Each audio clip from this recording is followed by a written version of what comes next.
Sejam bem-vindos a mais uma aula. O objetivo de hoje é falar sobre anatomocineziologia dos músculos do antebraço. Vamos discutir aqui as suas origens, suas inserções, a ação dos músculos. De forma muito importante, vamos falar sobre as camadas que existem nessas regiões e a aplicabilidade anatomocinesiológica. Bem, vamos lá então. Como podemos ver aqui, os músculos do antebraço eles são divididos em três regiões. Se eu pensar em antebraço, eu vou ver as regiões. Quais são? Região anterior, região lateral e região posterior. A região anterior, os músculos que atuam na região anterior, eles têm predominância flexora. Então você vai observar lá que os músculos têm nome de flexores ou têm função flexora. Então a camada anterior, a região anterior, tem predominância flexora.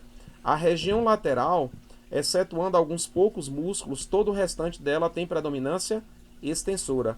E a região posterior do antebraço, os músculos têm papel predominantemente extensor, como nós podemos ver aqui nessa explicação. É importante lembrar que na região anterior nós podemos dividi-la em 4 camadas. Então a região anterior pode ser dividida em primeira camada, segunda camada, terceira camada, quarta camada.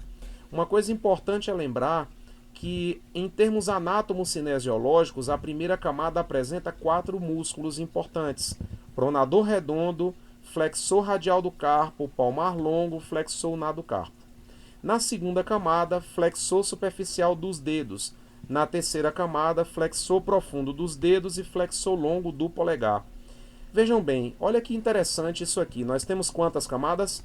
4. Eu costumo brincar com essa tela e dizer assim, que as camadas de número ímpar têm quantidade par de músculos. Por exemplo, primeira camada, 1 é número ímpar, tem quantos músculos? 4. Observem que todas as camadas que são ímpares têm quantidade par de músculos. Primeira camada, ímpar, 4 músculos. Tá? Terceira camada, ímpar, 2 músculos. Tudo bem aqui? E eu também costumo brincar e dizer que o número da sorte para estudar antebraço e músculos do antebraço é o número 4.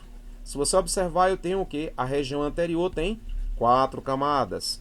A primeira camada tem 4 músculos, tá? Então começa a fazer essa brincadeira para poder associar uma coisa com a outra aí, tudo bem? Então o que nós observamos aqui? Que esses músculos da região anterior, eles têm predominância flexora. Como eu falei no slide anterior, tem ali flexor radial do carpo, flexor ulnar do carpo, flexor superficial dos dedos, flexor profundo, flexor longo. Aí vocês podem observar exatamente essa incidência de músculos flexores na região anterior do antebraço, tá? Então, quantos músculos nós temos na primeira camada? 4 músculos. Uma outra coisa interessante, os músculos da primeira camada, esses músculos da região anterior, eles têm origem no epicôndilo medial. Tá? Então eles vão ter predominantemente origem no epicôndilo medial, fazendo referência aí ao húmero como local de origem desses músculos. Seguindo, nós temos a região posterior, que é dividida em camada superficial e camada profunda. Vamos brincar novamente com aquela história. Quantos músculos tem na camada superficial? 4 músculos. Quantos músculos tem na camada profunda? 4 músculos. Na região superficial nós temos o extensor dos dedos, extensor do quinto dedo, extensor ulnar do carpo, ancônio. Na camada profunda nós temos o abdutor longo, extensor curto, extensor longo dos dedos do polegar e o extensor do segundo dedo ou do index. Ok? Então percebam que região posterior, como eu falei lá acima no outro slide, extensor, extensor, extensor, extensor, extensor e extensor. Os músculos levam nome de extensores porque eles têm função extensora. Então, na verdade, aí nós temos uma predominância extensora na camada posterior. Agora temos aqui os músculos da região lateral do antebraço. Vejam que temos aqui o bráquio radial, que é um músculo flexor, e o músculo supinador com a própria função, o nome já está dizendo. Agora observem que os outros dois são extensores, como eu falei lá, que a maioria, na verdade, dos músculos da região lateral, eles são extensores, assumindo o papel extensor. Tirando aqui o bráquio radial, que tem sua origem na crista supracondilar lateral e a sua inserção no processo estiloide do rádio, realizando assim o processo de flexão do antebraço ou do cotovelo na posição neutra.